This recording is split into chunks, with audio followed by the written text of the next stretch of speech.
저는 두 아이를 키우며 살고 있는 40대 가장입니다. 살다 보면 별일 다 겪는다고들 하는데 여러분들은 어떤 충격적인 일을 겪어보셨나요? 저는 5년쯤 전에 너무나 힘든 일을 경험했습니다. 그래서 한때는 폐인처럼 살기도 했어요. 두 번 다시는 그런 일을 겪고 싶지도 않고 상상하고 싶지도 않네요. 현재는 현실에 적응하며 살고 있어요. 그래서 이렇게 사연을 보낼 수 있는 마음의 여유도 생겼나 봅니다. 저는 아주 평범한 집에서 태어나 아주 평범하게 자랐습니다. 어느 친구는 제게 그러더라고요. 너처럼 평범하게 사는 게 자기 꿈이라고요. 평범하다는 말은 누군가에게는 선망의 말이 되기도 하더군요. 어릴 적부터 같이 자라온 친구는 제게 이런 이야기를 하기도 했어요. 넌 어떻게 된 게 인생에 굴곡이 없냐? 그게 무슨 말이야? 아버지 사업 잘 되지, 어머니 인자하시지. 게다가 넌 공부도 잘하고 운동도 잘하고 뭐 하나 빠지는 게 없잖아. 뭐래? 우리 집 그냥 평범한 거거든. 엄청난 부자도 아니고. 그게 진짜 어려운 거야. 평범할 수 있다는 거 말이야. 나도 너희 집 같은 데서 태어났으면 좋았을 텐데. 부럽다 짜시야. 그 이야기를 한 친구는 아버지 사업이 몰락해서 집안이 힘들어지고 그 바람에 엄마는 바람나서 집을 나갔다고 했어요. 그 친구 입장에서 제가 부러워 보이는 것도 이상하지 않았죠. 그런데 주위를 둘러보니 그 친구만 그런 게 아니더라고요. 어느 집이나 뭐 하나씩 사연은 꼭 있더라고요. 그에 비하면 저는 정말 순탄한 인생을 살고 있었죠. 저희 아버지는 전기기기 제조업을 운영하시고 엄마는 평생을 가정주부로 살아오셨습니다. 아버지 사업이 경기를 타지 않고 꾸준히 잘 되는 덕분에 저희 집은 경제적으로 어려움 없이 평탄하게 살아왔어요. 성실하신 아버지 덕분에 우리 가족 모두 편안하게 살 수 있었죠. 그리고 엄마는 아버지가 벌어온 돈으로 아주 알뜰하게 살림을 꾸려오셨어요. 엄마가 10원 한 장 허투루 쓰시지 않으셔서 아버지가 번 돈을 차곡차곡 모으시고 불리실 수 있었고요. 엄마는 단 하루도 예적금을 들지 않는 날이 없으셨다는 걸 자랑스레 말씀하시곤 했죠. 실제로 엄마는 하루만 이자가 빠져있는 것도 아까워하셨습니다. 그래서 예적금이 만기가 되면 곧장 은행으로 달려가곤 하셨어요. 부모님의 노력 덕분에 저와 제 동생이 이렇게 넉넉하게 살아갈 수 있었던 것 같아요. 이렇게 글을 쓰고 보니 참 감사하네요.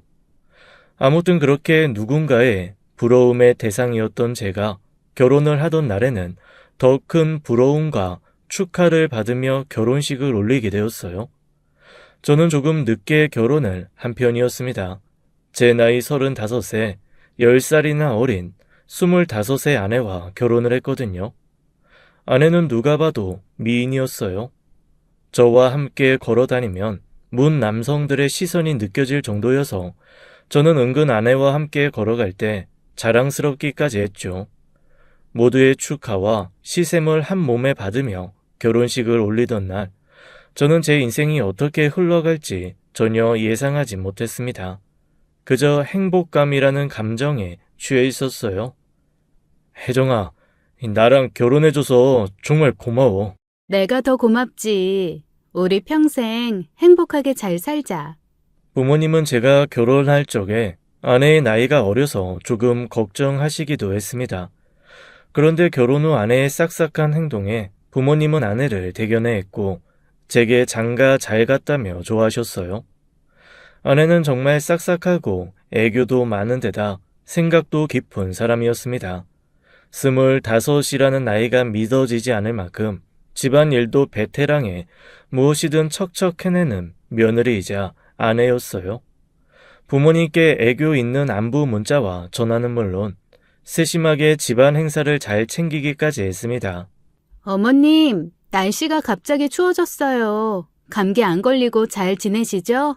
따뜻한 거 많이 드시고 웬만하면 밖에 나가지 마세요. 너무 추워요. 저보다도 엄마와 더 자주 통화하는 아내를 보면 흐뭇하고 보기 좋았습니다. 그리고 내조도 정말 잘했어요. 연애할 때는 오빠 오빠 하며 반말로 대했지만 결혼 후에는 서로 예의를 갖춰야 한다며 꼬박꼬박 존댓말을 쓰고 저를 위해 주었죠. 여보, 고등어 무조림 맛이 어때요? 무가 아주 시원하고 맛있던데 괜찮아요? 어머님이 이렇게 맛있는 무를 챙겨 보내주셔서 감사하네요. 덕분에 맛있게 먹네요. 아내는 늘 감사함을 갖고 사는 사람이었습니다. 이렇게 먹고 나면 꼭 엄마께 전화를 걸어 감사 인사를 하고는 했죠. 어머님, 오늘 남편이랑 고등어 무조림도 해먹고 어제는 동태찌개도 끓여 먹었어요. 어머님이 보내주신 무가 정말 맛있어요. 감사해요, 어머님. 요즘 젊은 친구들은 자기밖에 모른다던데 아내가 25이라는 게 믿기지 않을 정도였어요. 살림내공, 시집살이 내공 같은 게 느껴진다고나 할까요?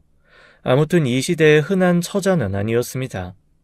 부모님 생신상이나 조상님들 제사상을 챙길 땐 집안의 맏며느리이자 장금이로 변하고 저와 있을 때는 장희빈, 장록수, 황진이 저리 가라였죠. 그러던 중 결혼한 지 반년쯤 넘었을 때였어요. 아버지가 건강검진을 하시게 되었습니다. 그리고 검진 결과 폐결절이 발견되었어요. 사이즈가 좀 크기도 했고 의사가 암일 확률이 90%는 된다고 했다더군요. 가족 모두 암일까봐 얼마나 노심초사했는지 모릅니다. 아내도 장인 어른을 암으로 잃었었기에 크게 걱정하더군요. 아버지는 개복수를 통해 결절을 떼어내는 수술을 하시고 조직 검사도 하게 되었어요. 그 과정에서 아내가 부모님 두 분을 무척 잘 챙겨주었습니다. 아내는 어머니와 전화 통화를 하고 나면 눈물까지 흘리곤 했어요.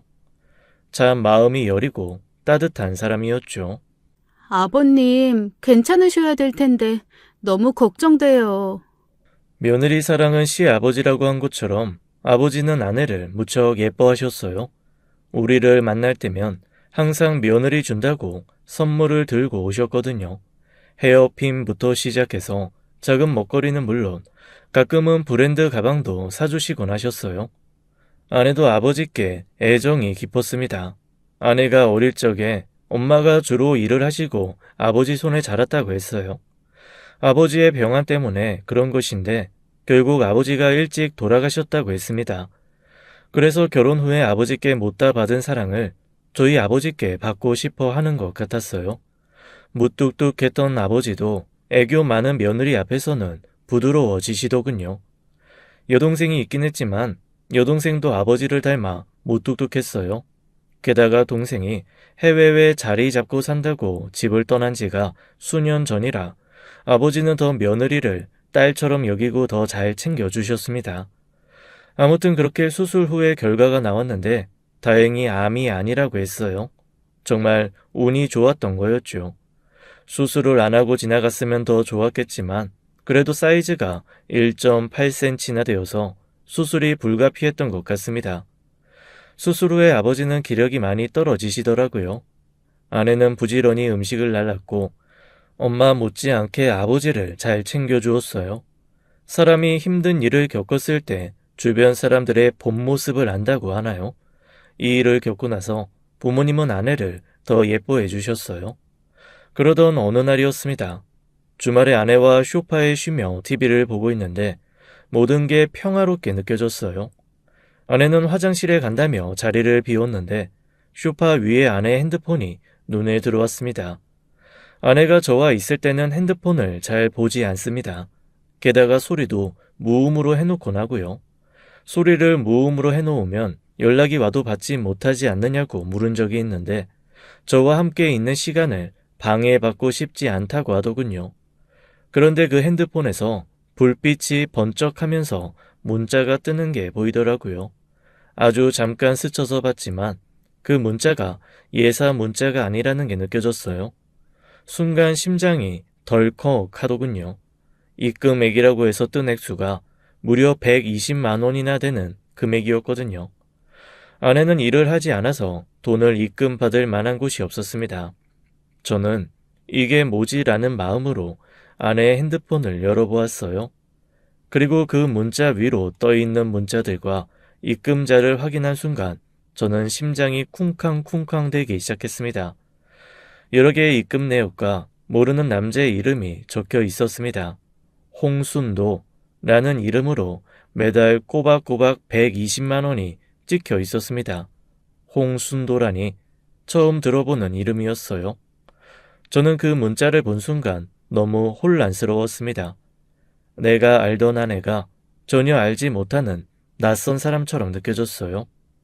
이게 대체 어떻게 된 일인가 싶어 정신을 못 차리는데 아내가 다시 자리로 돌아왔습니다. 저는 얼른 못 본 척하며 핸드폰을 내려놓았어요. 그 다음 내용 어떻게 됐어요? 뭐가? 영화 보던 거 말이에요. 나 없는 사이에 무슨 일 있었어요? 당신 표정이 이상한데? 이상하긴 뭐가? 당신 어디 아파요? 안색이 안 좋아 보여요. 그냥 좀 피곤해서 잠깐 바람 좀 쐬고 올게. 그럼 같이 가요. 나도 갈래요. 저는 같이 가겠다며 제 팔을 붙잡는 아내의 손을 뿌리치고 혼자 다녀오겠다고 하고는 나왔습니다. 그리고는 정처 없이 길을 걸었어요. 공원 벤치에 앉아 홍순도라는 이름을 검색해 보기도 하고 일정한 금액의 입금 내역에 대해 검색해 보기도 했습니다. 그러다가 우연히 한 게시물에서 이상한 이야기를 보게 되었어요. 그리고 그 내용에 저는 경악을 금치 못했습니다. 뭐? 요즘 애들 이런다고? 세상이 얼마나 무서운데 정신 나갔네. 요즘 20대 젊은 애들이 돈 받고 남자를 만나는 알바를 한다고 하더라고요. 예쁠수록 돈을 많이 받고 남자가 요구하는 일을 해주면서 한 달에 수백만 원을 벌 수 있다고 했습니다. 그런데 그 글을 보고 나자 왜 이렇게 식은땀이 흐르는지 모르겠더군요. 아내를 떠올려 보니 무척 예쁜 외모에다가 젊기까지 했습니다. 제가 일하러 나간 동안 집안 일을 한다고는 하는데 사실 제가 보고 있지 않으니 무얼 하는지는 잘 모르겠더군요. 제가 일하러 간 사이 누구를 만나려면 충분히 만날 수 있는 시간이 있는 사람이었어요. 게다가 120만 원의 입금액이 예사롭게 느껴지지 않았습니다. 내 아내가 그럴 리가 없어 라고 생각하면서도 저는 직접 제 눈으로 확인하고 싶었어요. 제 아내를 의심해서가 아니라 제 아내의 결백을 증명해줄 증거를 찾고 싶었죠. 저는 일주일간 회사에 병가를 냈습니다.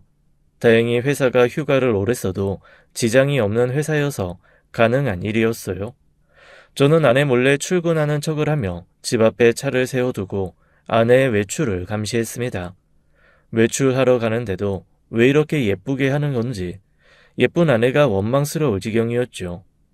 아내 손에는 쇼핑백이 바리바리 들려 있었습니다. 뭔가 들었는지 모를 쇼핑백을 아내는 낑낑대며 들고 가고 있었어요. 낑낑대는 모습이 안쓰러워 아내를 감시하다가 저도 모르게 뛰쳐나가 들어줄 뻔했습니다. 아무튼 아내가 그렇게 치장을 하고 간 곳을 따라가 보자 저는 실소를 금치 못했어요. 그곳은 다름 아닌 저희 본가이더군요. 부모님께 쇼핑백을 안겨드리고 왔는지 나올 때는 아내가 빈손이었어요. 잠시 후 제게 문자가 오더군요. 여보, 오늘 들깨 삼계탕 끓여서 어머님 댁에 드리고 왔어요. 당신도 이따가 와서 드세요. 너무 맛있게 잘 됐어요.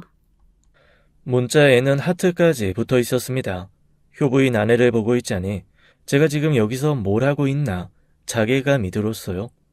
저는 단 하루 만에 이 짓을 그만둘까 진심으로 고민했습니다. 하지만 그 문자 내역이 제 머릿속에서 떠나질 않았어요. 아내에게 직접 물어볼 수도 있었지만 귀로 듣는 것과 눈으로 보는 건 다르다고 생각했기에 제가 직접 확인하기로 마음먹었던 거죠. 저는 하루만 더 지켜보자는 마음으로 다음 날도 출근하는 척을 하고는 집 앞에서 대기를 했습니다. 이날은 아내가 어디 집 앞에라도 가는 건지 집에서 입는 추리한 옷에 커다란 가방 하나를 메고는 나가더군요. 아내를 따라가 보니 어느새 대형마트 아니었습니다. 아내는 요구르트도 사고 과자도 사더니 이내 장난감 코너로 갔습니다. 그런데 그곳에서 아내가 고르는 물건을 보고 저는 또 한 번 가슴이 철렁했어요. 아내가 고른 것은 장난감 수갑과 장난감 총이었어요. 도대체 저 물건들로 무얼 하려는 걸까?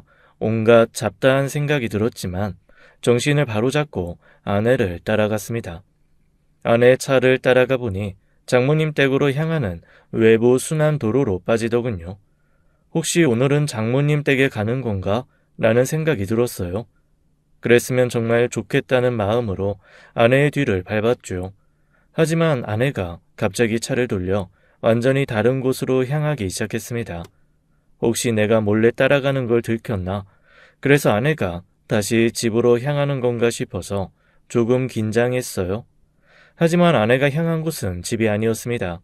아내가 도착한 곳에 내려보니 어느 상가 건물이었어요. 1층에는 상가가 있고 2층부터는 주택이 있는 상가주택 건물이었죠. 1층엔 미용실이 자리하고 있었습니다. 아내가 미용실에 온 건가 싶었지만 아내는 그 옆 계단으로 올라가더니 어느 집 안으로 들어갔어요. 비밀번호까지 척척 누르면서 웬 모르는 집으로 쑥 들어가더군요. 살짝 열린 문틈 사이로 남자의 목소리가 흘러나왔어요. 저는 심장이 쿵쾅대기 시작했습니다.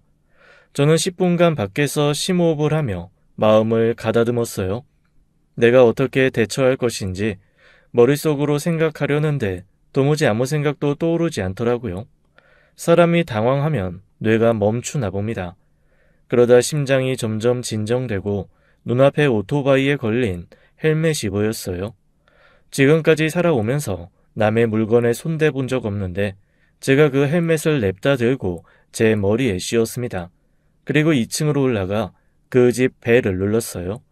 누구냐는 소리에 택배라고 하자 아무 의심도 없이 남자가 문을 열더군요. 저는 열린 문틈 사이로 비집고 들어가 그 남자를 밀쳐내고 아내를 찾았습니다. 여보, 오혜정! 아내 이름을 부르며 집 안으로 들어가자 아내가 거실에 앉아있는 게 보였어요. 아내는 저를 보고는 엄청나게 당황하더군요. 여보, 여길 어떻게... 아내는 얼굴이 하얗게 질려서는 몸을 부들부들 떨었습니다. 떨고 있는 아내 품속엔 웬 어린 남자아이가 하나 보였어요. 당신 여기서 지금 뭐하고 있어? 이 애는 또 누구고? 설마 당신 애는 아니지? 아내에게 다가가려는데 뒤에서 남자가 제 어깨를 잡더군요. 당신 뭐야? 알본데 남의 집에 들어와서 내 와이프 이름을 부르고 난리야? 그 남자의 말에 저는 또 한 번 충격을 받았습니다. 우리는 결혼한 지 얼마 안 된 신혼부부인데 내 아내에게 또 다른 남편이 있다니요. 뭐? 와이프? 저는 그 집을 둘러보았습니다. 벽에 붙어 있는 가족 사진 속에 아내가 환하게 웃고 있었어요. 다리에 힘이 풀리더군요. 가까스로 벽을 짚고 섰어요. 여보, 내가 다 설명할게요. 너 정체가 뭐야? 그동안 두 집 살림했냐? 저는 아내에 대한 배신감에 아내를 노려보았어요. 아내는 거의 울 듯한 얼굴로 제 앞에 무릎을 꿇더군요. 아니에요. 진짜 그런 거 아니에요. 우선 내 얘기 좀 들어줘요. 처음부터 설명했어야 했는데 내 욕심 때문에 일을 이 지경으로 만들었어. 그럼 저 남자가 뭔데? 저 사람은... 아내는 말끝을 흐리더군요. 그러자 그 남자가 얼굴을 찌푸리면서 말했습니다. 야, 너 바보같이 왜 말도 똑바로 못하냐? 내가 대신 말해줘. 내가 네 남편이고 애 아빠다. 왜 말을 못해? 저 자식이 그렇게 어려워? 네가 왜 내 남편이야? 너 미쳤어? 너랑 끝낸 지가 언젠데. 아, 진짜 쫑알쫑알 시끄럽게 하네. 야, 오늘 나 면접 교섭하는 날이거든. 내 집에서 당장 나가줄래? 양육비 꼬박꼬박 넣어주면 너도 선 지켜라. 당장 나가. 그쪽도 내 집에서 나가요. 둘이 싸우던지 말든지 일단 나가서 둘이 알아서 하라고. 아, 그리고 그 헬멧 내 거니까 놓고 나가. 기껏해야 20대 중후반으로 보이는 그 남자는 제게 반말로 응대하더군요. 남자를 다시 한번 보니 머리는 노란색으로 염색하고 얼굴은 바나나적인 분위기가 물씬 풍기고 있었어요. 막말로 양아치, 건달 같았습니다. 아내가 이런 남자를 만나고 있다는 게 믿기지 않았어요. 저와는 너무나 이미지가 정반대인 사람이었습니다. 이런 어린애가 애 아빠라는 것도 믿기지 않았죠.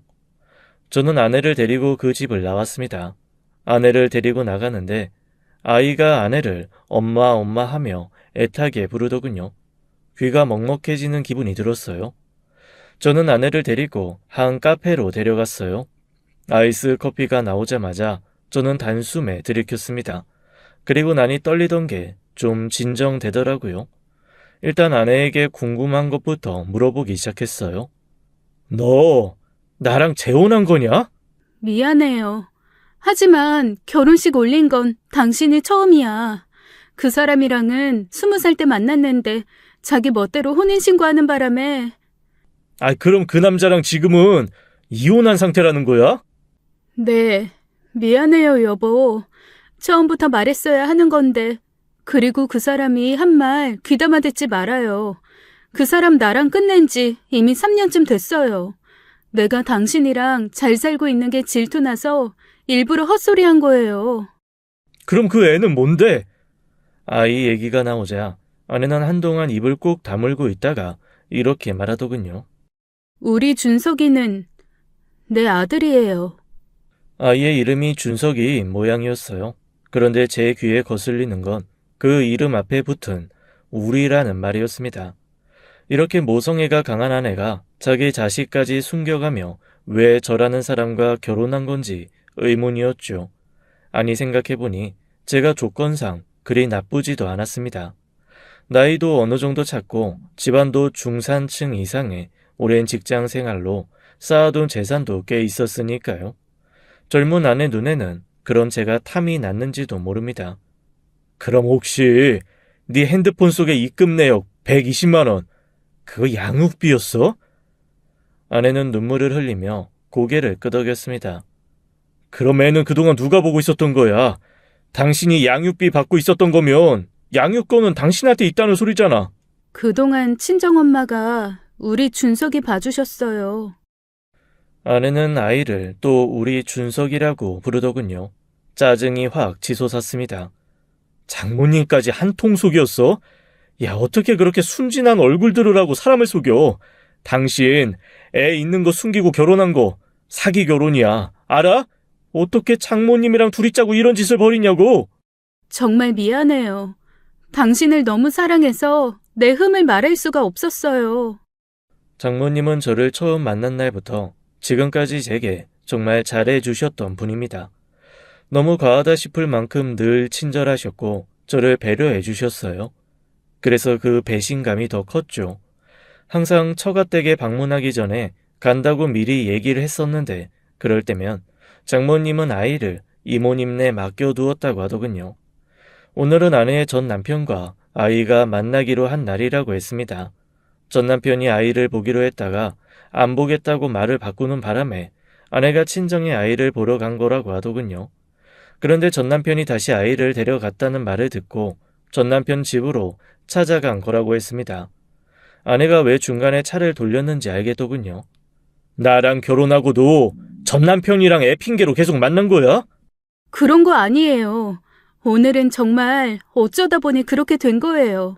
아이한테 산 물건들만 전해주고 애 얼굴 한번 보고 가려고 하다가 그 집에 들어가게 된 것뿐이에요.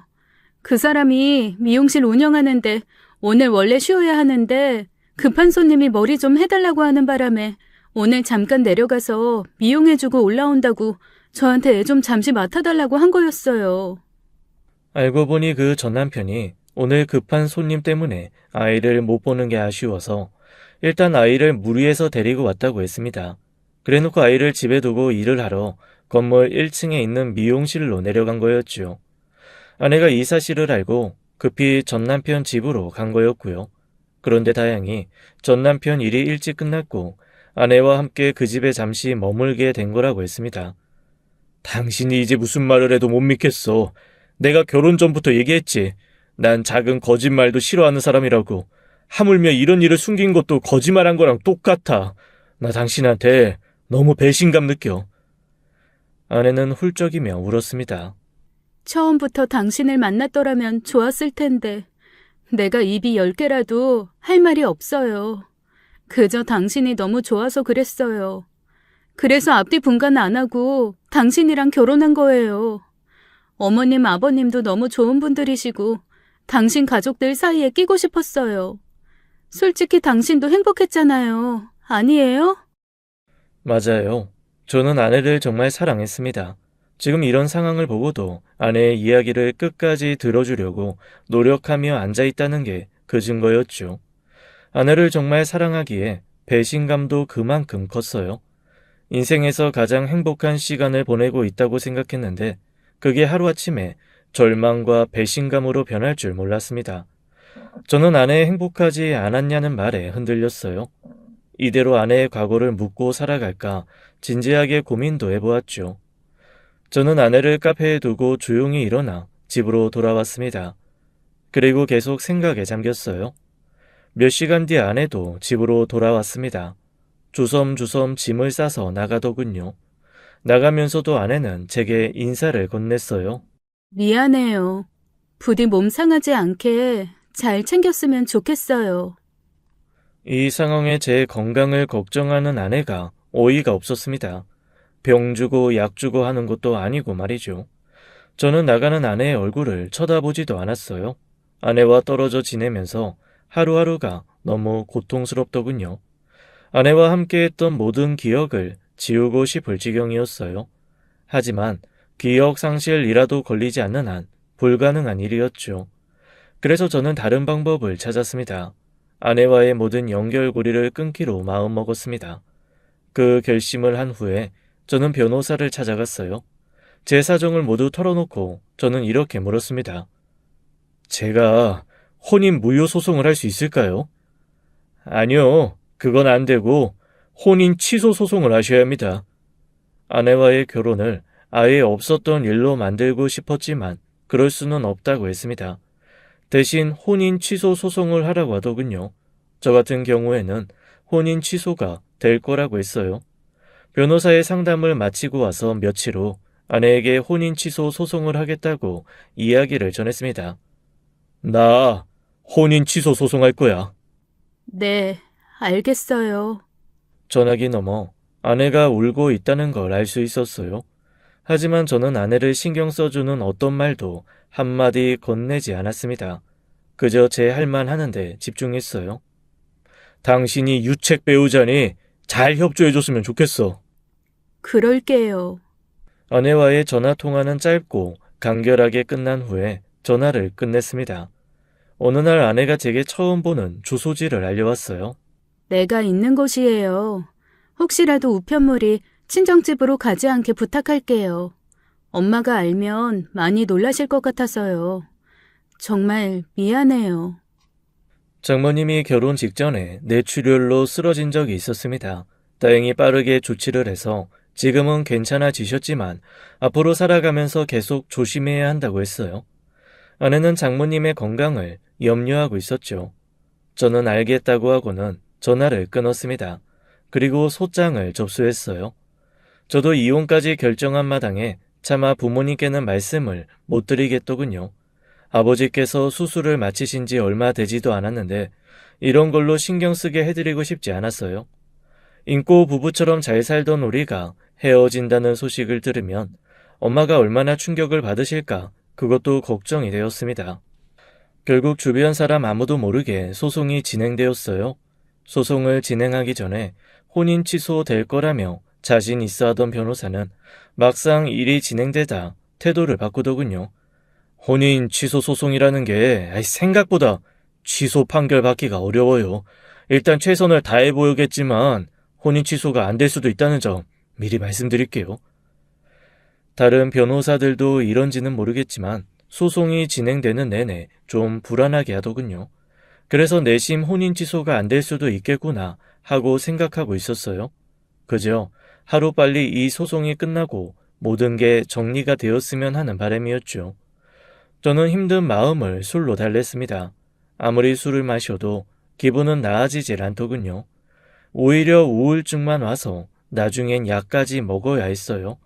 하지만 주변에 절대 티를 내지 않았죠. 저는 이혼을 준비하는 동안 종종 부모님을 찾아뵈었습니다. 그동안 잘 지내셨죠?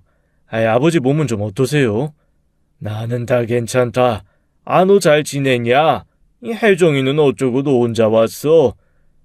그 사람 친정에 좀 갔어요. 안사도는 잘 계시고? 네, 그나저나, 너 얼굴이 왜 이렇게 말랐어? 회사 일이 바빠서요. 저는 모든 걸 거짓으로 대답해야 했어요. 짧게 안부를 묻고 저는 들고 간 과일을 놓고는 얼른 나왔습니다. 이대로 부모님이 눈치채지 못하시길 바랬죠. 아내는 소장을 받고 답변서에 자신의 잘못을 인정한다고 순순히 써서 답변서를 제출했다고 했습니다. 다행히 아내가 협조적으로 나와주었어요. 덕분에 소송은 생각보다 수월하게 진행되었습니다. 하지만 소송이라는 게 며칠 만에 뚝딱 되는 건 아니더라고요. 기다림의 연속이었어요. 그 사이 저는 부모님을 뵙지 않을 수 없었죠. 웬만하면 부모님과의 만남을 여러 핑계를 대어가며 피했는데 명절이나 생신 때까지 도망 다닐 수는 없었습니다. 명절에 아내 없이 본가에 가자 역시나 부모님은 의아해 하셨어요. 혜정이는? 죄송해요. 그 사람 몸이 좀 안 좋아서 이번 명절엔 좀 쉬게 하려고 저 혼자 왔어요. 이렇게 변명했지만 누가 봐도 이상해 보이는 상황이었어요. 그런데 엄마는 이렇게 말씀하셨죠. 혜정이도 좀 쉴 필요가 있어. 그동안 네 아버지랑 나 때문에 고생 많이 했잖니. 명절이라고 신경 쓸 것 없다. 이번 명절엔 간단하게 해서 지낼 거니까 혜정이는 이번엔 좀 쉬라고 하고 너도 밥 먹고 일찍 들어가 봐. 저는 속으로 찔렸지만 알겠다고 능청스럽게 대꾸하고는 아무렇지 않게 밥을 먹고 집으로 돌아왔습니다. 집으로 와도 저를 반겨줄 사람은 아무도 없었어요. 집에 도착하니 또다시 배신의 상처 때문에 속이 타들어갔죠. 명절이 지나가고 얼마 안 있다가 또 엄마의 생신이 찾아왔습니다. 이번에도 아내 없이 저 혼자 엄마 생신날 방문했어요. 이번엔 뭐라고 변명을 할까 수없이 고민했는데 도무지 마땅한 변명이 떠오르지 않았습니다. 뻘쭘해하며 집안에 들어섰고 부모님 얼굴을 보는 둥 마는 둥 하며 인사를 했습니다. 그런데 엄마가 제게 이렇게 물으시더군요. 혜정이는 몸조리 잘하고 있니? 네? 저는 놀라서 되물었어요. 혜정이한테 연락 왔었어. 혜정이가 몸이 약해서 좀 걱정되는구나. 네가 옆에서 잘 챙겨줘. 아, 네. 엄마 말을 들어보니 혜정이가 부모님께 따로 연락을 했구나 라는 생각이 들었습니다. 게다가 몸조리라니 아내가 어딘가 아픈 게 틀림없었어요. 원래부터도 몸이 약한 사람이었기에 그런가 보다 했습니다. 아내에게 신경 쓰는 것 자체가 제게는 스트레스였어요. 그래서 저는 혜정이와 사이가 틀어지고 난 후에 단 한 번도 장모님께 연락을 드린 적이 없었어요. 그런데 아내는 이렇게 된 상황에서도 우리 부모님을 챙기고 있었죠. 이게 좋아해야 하는 건지 불편해해야 하는 건지 모르겠더군요. 부모님을 어찌어찌 눈속임하다 보니 시간도 자연스레 흘러갔습니다. 그리고 몇 달 후에 저는 혼인 취소 판결을 받게 되었어요. 판결을 받던 날 속이 시원할 줄 알았는데 전혀 그렇지 않더군요. 이대로 제 결혼 생활이 끝인가라는 생각만 들었어요. 저는 이제 부모님께 사실을 이야기해야겠다는 생각이 들었습니다. 그래서 본가에 찾아갔어요. 그곳에서 충격적인 사실이 기다리고 있는 줄도 모른 채 말이에요. 차를 타고 가는 내내 생각했습니다. 아내와 헤어지게 된 이유를 사실대로 말해야 하는 건지 아니면 곱게 포장해서 성격 차이라고 둘러대야 할지 말이에요. 본가에 도착해서 초인종을 누르자 엄마가 나오시더군요. 그런데 엄마 뒤로 어색하게 서 있는 아내가 보였습니다. 저는 아내가 본가에 있을 거라고는 상상도 못해서 너무 놀랐습니다. 그런데 그뿐만이 아니었어요. 이곳에 있어서는 안 될 사람이 서 있는 곳도 모자라 아내의 몸 상태가 이상했거든요. 아내는 거의 만삭에 가까운 모습이었습니다. 너무나 당황스럽더군요. 여긴 어떻게... 아내가 대답하기 전에 엄마가 먼저 말씀하셨습니다. 내가 불렀어. 혜정이 밥 한 끼 해먹이려고. 임산부가 잘 먹어야 애도 잘 크지. 아내는 제 옆으로 다가와 저만 들리게 조용히 말하더군요. 미안해요. 당신이 오는 줄 몰랐어요. 저는 아내의 말보다는 아내의 배가 더 신경 쓰였습니다. 도대체 누구의 아이를 임신한 건지 궁금해 미칠 지경이었어요. 아내가 제 생각을 눈치챘는지 먼저 말해주더군요. 이제 곧 출산이에요. 뭐? 야, 나랑 잠깐 얘기 좀 해. 제가 아내 팔을 꽉 잡고 끌자 아내가 온 힘을 다해 팔을 뿌리치더군요. 그리고는 곧장 엄마를 찾으며 그쪽으로 쪼르르 갔습니다. 어머님, 같이 준비해요. 운동 나가셨던 아버지가 곧 들어오셨습니다. 저를 보시고는 왔냐라고 한마디 하시고는 아내부터 찾기 시작하셨어요. 혜정이 왔냐? 아이 그래 몸도 무거울 텐데 오느라 고생했다. 아내와 다정하게 인사를 나눈 아버지의 손에는 아기 옷 선물까지 들려 있었습니다. 운동하고 나오는데 아예 아기 옷 파는 데가 있더라고. 다음 달이면 할아버지 될 것 생각하니 도저히 못 지나치겠더구나. 아 예쁘게 입히거라. 감사합니다, 아버님. 아이 건강하게 낳아서 예쁘게 입힐게요. 부모님을 대하는 아내의 모습은 예전과 다름없었어요. 그 모습이 저는 너무나 불편했습니다. 저만 딴 나라 사람같이 느껴졌죠. 저는 일단 조용히 엄마가 차려준 밥을 먹었어요. 밥이 입으로 들어가는지 코로 들어가는지도 모르겠더군요. 밥을 먹으면서 도대체 이 상황이 무슨 상황인지 생각했습니다. 부모님이 그동안 제게 단 한 번도 아빠가 되어서 축하한다거나 혜정이가 임신했다더라 하는 이야기를 해준 적이 없었어요. 그런데 본인들은 너무나 자연스럽게 아내가 임산부라는 걸 당연하다는 듯이 대하더군요. 아마도 아내가 그동안 저 모르게 본가를 자주 방문했구나 라는 생각만 들었어요. 저만 이상해져버린 이 가족관계를 정리해야겠다고 마음먹었습니다. 부모님이 아시면 너무 충격받고 아내와 저에게 실망하시겠지만 한 번은 꼭 거쳐야 하는 일이었어요. 아버지도 이제 예전만큼 몸도 회복되셨고 엄마도 일상을 찾으신 지 꽤 되었다고 판단했습니다. 저는 식사가 거의 다 끝나갈 즈음 아주 어렵게 입을 열었어요. 저 드릴 말씀 있어요. 아이 그래. 아이 근데 혜정이 애 낳는 날 너 휴가 낼 수 있지? 네? 휴가 낼 수 있냐고? 아 내가 다음 달에 중요한 미팅 있어서 못 갈 수도 있으니까 네가 혜정이 좀 잘 챙겨라. 아 애 아빠가 돼서 그 정도는 해야지. 안 그러냐? 도대체 누구더러 애 아빠라고 하시는 건지 부모님도 아내에게 속고 있다고 생각하니 더 화가 나더군요. 그래서 대답 대신 다시 한번 말씀드렸어요. 그보다 저 드릴 말씀이 있어요, 아버지. 너 아직 네 아버지 말에 대답 안 했다. 어디 버릇없이 네 얘기부터 하려고 들어? 얼른 대답부터 드려라. 저는 이제 슬슬 짜증이 올라오더라고요. 한숨이 절로 푹 내쉬어졌어요. 아, 네. 일단 알겠어요. 그런데 제 이야기부터 좀 들어주세요. 그런데 그 순간이었어요.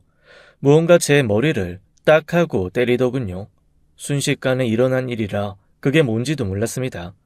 본능적으로 눈문을 감았다 떠보니 아버지의 밥숟가락이 눈에 들어왔어요. 아, 이놈아. 엄마 얘기를 뭘로 듣고 있는 거야? 네 엄마 얘기하는데 한숨이나 푹푹 쉬어대고 너 언제 이렇게 버릇이 없어진 거냐? 그동안 집에도 잘 찾아오지 않던 녀석이. 아버지, 그게 아니고요. 제 나이가 몇인데 아버지한테 숟가락으로 이마를 맞나요? 저는 이 상황이 너무나 억울해서 1분 1초라도 빨리 오해를 풀어드려야겠다고 생각했어요. 저는 한층 목소리를 높여 이야기를 붙였습니다. 아버지, 저 혜정이랑 아이고, 얘야, 괜찮니? 혜정아, 왜 그러냐, 응? 배가, 아내가 말을 못 꺼내게 하려고 이제는 뱃속 아이까지 도구로 삼는구나 싶어서 아내가 너무나 싫었습니다. 쇼하는구나 라는 생각이 들었어요. 얼마나 밉던지 저도 모르게 아내를 노려보듯 쳐다보았죠. 그런데 아내가 앉은 의자 아래로 물이 줄줄줄 쏟아지는 겁니다. 저는 아내가 물을 쏟은 줄 알고 한숨을 푹 쉬며 일어났어요. 그런데 자세히 보니 아내의 다리 사이에서 물이 흘러나오고 있었죠. 아내는 무척 당황해서 얼굴이 하얗게 질려 있었어요. 혜정아, 너 왜 이래? 어? 심성이 약한 아내는 당황하다 못해 정신을 놓는 듯한 표정이었습니다. 아버지, 119, 엄마, 어떻게 좀 해봐요. 부모님들도 당황해서 어쩔 줄 몰라 하셨고 우리는 우왕좌왕 당황하며 아내를 소파로 옮겼습니다. 119가 도착할 때까지 저는 아내를 품에 안고 있었어요. 비록 내 아이가 아닐 수도 있지만 아내가 이대로 잘못되는 건 제가 원하는 게 아니었죠. 양수가 터진 아내는 급하게 병원으로 이송되었습니다. 그리고 병원에서는 서둘러 아이를 출산할 준비를 하더군요. 아내는 분만실로 들어갔어요. 남편분 되시죠? 분만실로 들어오셔서 같이 계셔도 되세요. 예. 저는 알겠다고 대답했지만 막상 발길이 떨어지질 않았습니다. 누군가의 아이를 임신한 줄도 모르고 이제는 더 이상 남편도 아닌 제가 어떻게 보호자이고 남편이겠어요? 게다가 남의 자식을 제 손으로 직접 받아낼 생각을 하니 더 몸이 굳어버렸습니다. 그런데 제 뒤에 계시던 아버지께서 말씀하셨어요. 뭐해? 아예 얼른 들어가지 않고. 아버지, 사실 저 혜정이랑 헤어졌어요. 그래, 알고 있다. 하지만 지금 혜정이가 네 자식 낳겠다고 저렇게 누워있는데 네가 안 들어가 보면 누가 들어가냐? 아버지, 알고 계셨어요? 아니, 어떻게... 그보다 제 자식이라뇨. 당연히 네 자식이지. 우리 손주고. 자세한 사정은 이따가 이야기하고 일단 애부터 받자꾸나. 분만실에 들어가 보니 혜정이가 진통에 힘들어하고 있더군요. 3-4시간이 흘렀고 저는 꺼다 놓은 보릿자루처럼 의자에 앉아 있었어요. 아내가 진통하는 동안 저는 궁금한 것들을 모두 물어보고 싶었습니다. 하지만 진통 중인 아내에게 또 다른 스트레스를 줄 수는 없었죠. 진통 6시간이 넘어가자 아내의 고통은 이루 말할 수 없는 상태가 되었습니다. 진통 주기는 점점 짧아지고 아내의 통증은 점점 심해지고 있었어요. 그럼에도 불구하고 아직 아기가 안 내려왔다고 하더군요. 서너 시간이면 아이를 낳을 줄 알았는데 아내는 여전히 진통만 하고 있더군요. 의자에 앉아 있는 것만으로도 너무나 지루하고 힘든 시간이었어요. 저는 지나가는 간호사에게 툴툴대며 말했습니다. 원래 2번째 출산이면 좀 빨리 낫지 않나요? 그러자 간호사가 깜짝 놀라더군요. 네? 오혜정 산모님 초산이신데요? 네? 그럴 리가요. 산모님, 초산 맞으시죠? 그러자 아내가 힘겹게 말하더군요. 네, 초산 맞아요. 그렇게 말하는데 머리가 띵 하더군요. 분명히 준석이가 자기 아들이라고 했는데 그럼 입양이라도 한 아이라는 걸까요? 그럼 전 남편과의 사이에서 입양을 했다는 건지 도대체 이해가 가지 않았습니다. 입양한 아이를 놓지 못하고 양육비까지 챙겨받고 있던 아내의 정체가 이제는 무섭기까지 하더군요. 무슨 소리야? 초산일 리 없잖아. 혹시 준석인지 뭔지 걔 입양아야? 그러자 아내가 대답 대신 비명소리만 내뱉었습니다. 그런데 잠시 후 간호사들이 조금 다급해지는 눈치였어요. 진통 주기는 짧아졌는데 자궁이 안 열려서 아이가 나오지 않자 산모는 산모대로 아이는 아이대로 고생 중이라고 하더군요. 산모님, 좀 더 힘 주세요. 지금 아이 맥박 약해지고 있어요. 산모님이 힘내셔야 돼요. 지금 아기도 많이 힘들 거예요. 간호사 말대로면 이대로 계속 가면 아이도 위험할 수 있고 자칫하면 급하게 제왕절개를 해야 할 수도 있다고 하더군요. 하지만 그렇게 되면 아이가 내려올 대로 내려온 상황이라 수술도 쉽지 않은 상황이라고 했습니다. 상황이 급박해지자 저도 더 이상 의자에 앉아 있을 수만은 없었어요. 그동안 아내를 향한 걱정되는 마음을 숨기고 있었는데 상황이 긴박해지니 숨기고 말고 할 것도 없어지더라고요. 아내의 손을 덥석 잡고 힘내라고 옆에서 응원해 주었습니다. 어느새 저는 아내와 똑같이 호흡을 하며 힘을 주고 있었어요. 여보, 잘하고 있어. 조금만 더 힘내. 호흡하고, 후. 아내가 진통 중에 제 얼굴을 한번 보고는 또다시 힘을 주었습니다. 그렇게 몇 번 더 반복하다 보니 의사 선생님이 들어왔고 얼마 안 가 아기를 볼 수 있었어요. 축하합니다. 예쁜 딸이네요. 아니 누굴 닮아서 이렇게 머리숱이 많아? 간호사들이 피덩이 아기를 닦아주고는 제게 안겨주었어요. 갓 태어난 아기답지 않게 머리숱이 수북하고 길더군요. 저 닮았어요, 선생님. 머리숱 많은 거 저 닮은 거예요. 이상하게 눈물이 맺히더군요.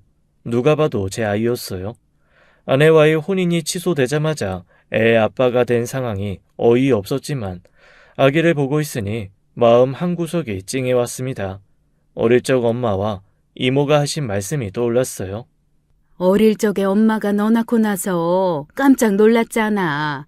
사람 아닌 줄 알고. 왜? 온몸에 길쭉길쭉한 털이 덮여 있어서 원숭이를 낳은 줄 알았어. 그래, 맞아. 너 어릴 때 생각하면 되게 못생겼었어. 너 지금은 용된 거야. 제 딸아이가 딱 그랬어요. 온몸이 길쭉길쭉한 털로 덮여 있었습니다. 또 얼굴은 어찌나 시뻘건지 엄마 말씀처럼 원숭이 같았죠.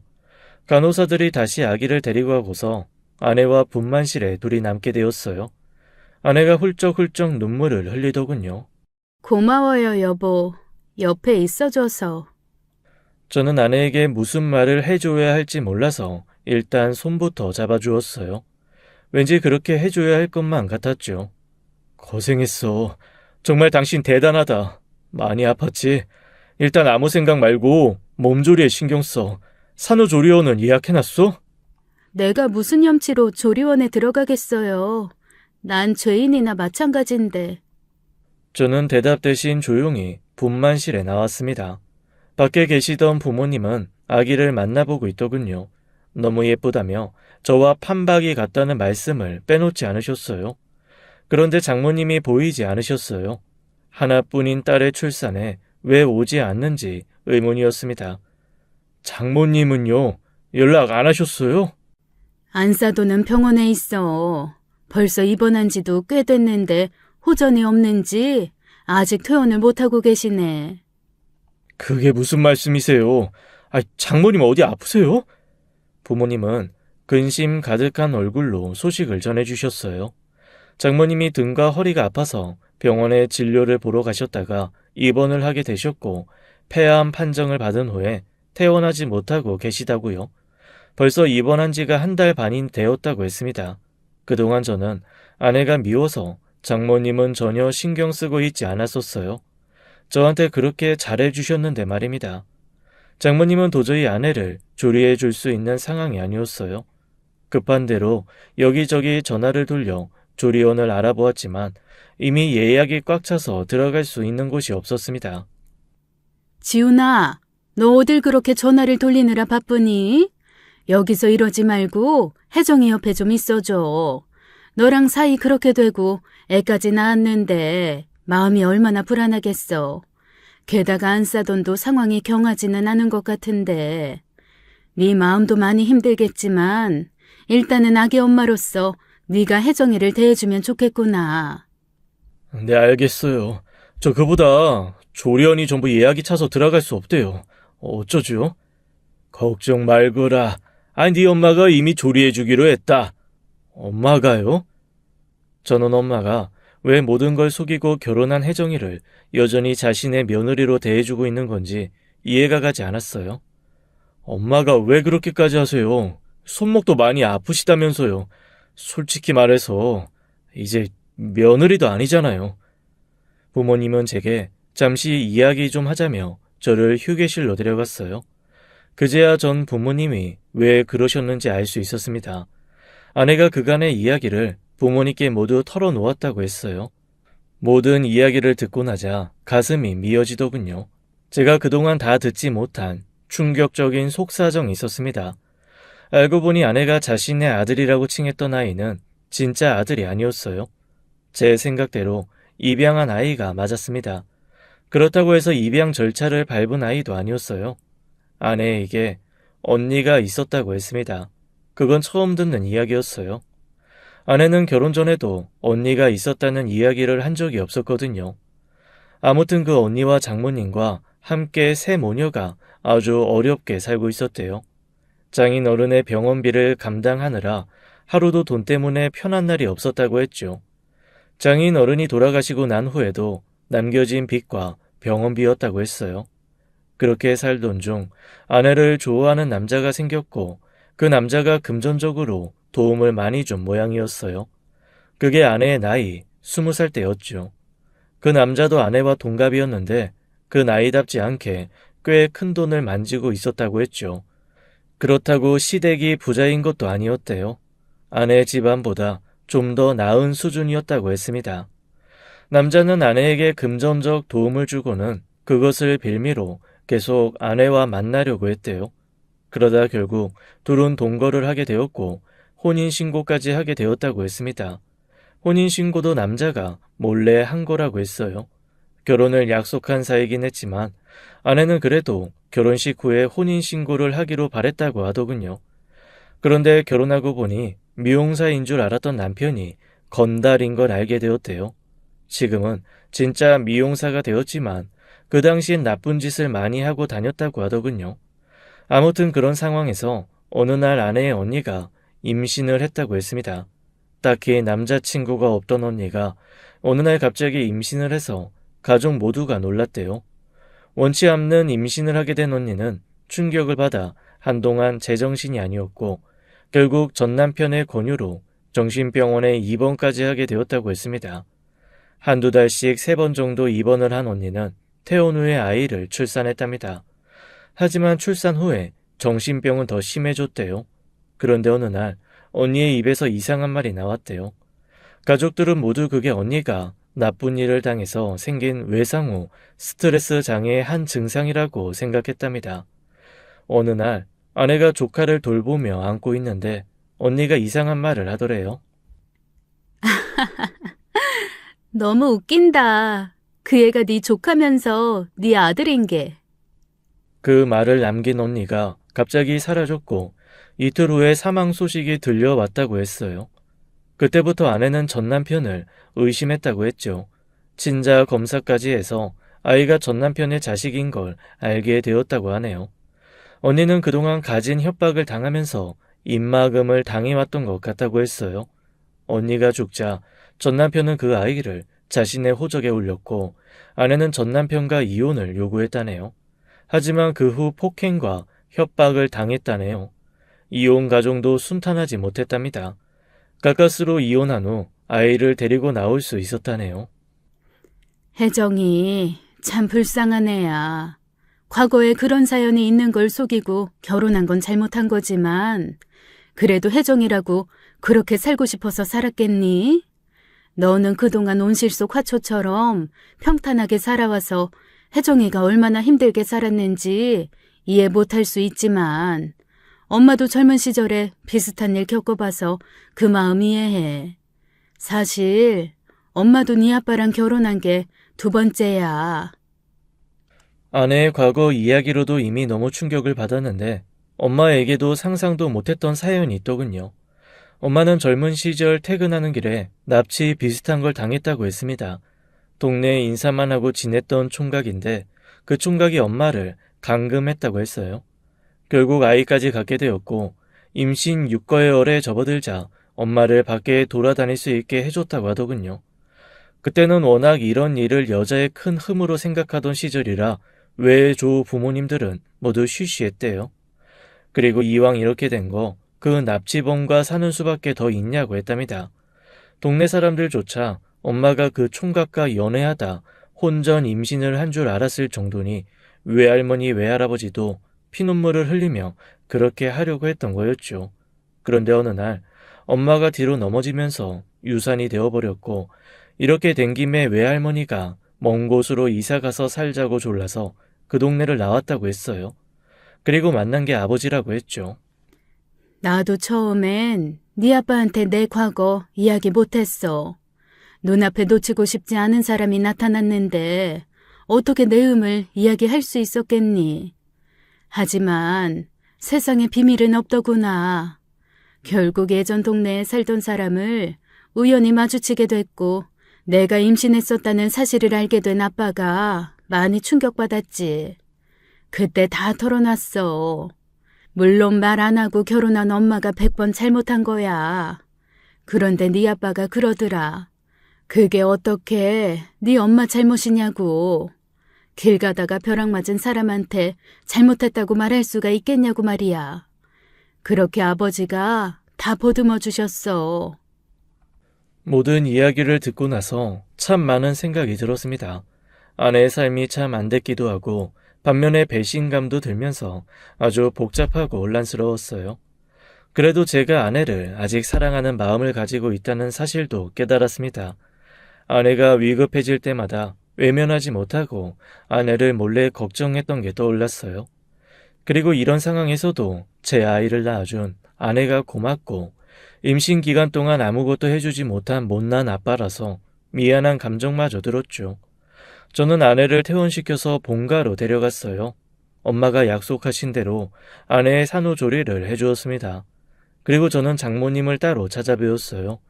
겨우 9개월 만에 뵌 장모님인데 완전히 다른 사람 같았어요. 언제 이렇게 마르셨는지 나무 장작 같다는 표현이 딱 맞았습니다. 그냥 보기만 했는데도 눈물이 흐르더군요. 장모님, 그동안 찾아뵙지 못해서 정말 죄송해요. 눈물을 흘리는데 장모님께서 손을 뻗어 제 손을 잡아주셨어요. 그리고 힘겹게 말씀하셨죠. 아니야, 내가 미안해. 우리 사위한테 못할 짓 한 내가 죄인이야. 우리 애는 사실 다 말하려고 했는데 내가 못하게 했어. 우리 딸 잘 사는 모습 보고 싶어서 내가 말하지 말라고 했어. 정말 미안하네. 그리고 고마워. 장모님은 힘겹게 이야기를 하시고는 더는 말씀하시기 어려우신지 눈을 감으셨어요. 아내가 산후조리를 끝냈을 때 저는 아내와 준석이를 집으로 데려왔습니다. 장모님이 누워 계신 동안 이모님이 돌봐주시고 계시더군요. 아이는 저를 불편해했지만 제 엄마와 함께 지낼 수 있음에 기뻐하는 눈치였어요. 어색한 생활이 이어지던 어느 날 병원에서 한 통의 전화를 받았습니다. 장모님이 위독하다는 전화였어요. 저는 아내와 준석이를 데리고 장모님과 마지막 인사를 나누기 위해 서둘러 갔습니다. 장모님은 아내와 준석이보다도 저에게 더 많은 말씀을 남기시고 세상을 떠나셨어요. 내가 참 못난 장모지만 떠날 때 자네밖에 믿을 사람이 없네. 부디 우리 딸, 우리 손자, 손녀 잘 부탁함세. 염치 없지만 우리 딸 행복하게 해주게나. 장모님은 마지막 힘을 끌어내어 저희 부모님께도 죄송하다는 말과 함께 감사 인사를 하고는 돌아가셨어요. 아내의 오열하는 소리가 들려왔고 곧이어 준석이의 울음소리가 들려왔어요. 덩달아 제 미니미인 아기 준이도 앙앙대며 울었습니다. 장례식을 치르고 나서 우리는 아무 일도 없다는 듯이 새로운 일상에 적응해 나가려고 노력했습니다. 아내는 아침마다 눈을 뜨면 제게 말했습니다. 여보, 고마워요. 당신이 내 남편이 되어줘서요. 그렇게 다시 아내와 재결합한 지 벌써 5년이 넘게 지났네요. 아이들은 무럭무럭 컸어요. 하지만 아직까지 해결하지 못한 일이 하나 있죠. 바로 그건 홍순도인지 모시기인지 하는 나쁜 놈을 우리 첫째 아이에게서 떼어놓지 못한 것입니다. 부모 자식이야 천륜인 것을 어떻게 제 마음대로 하겠어요.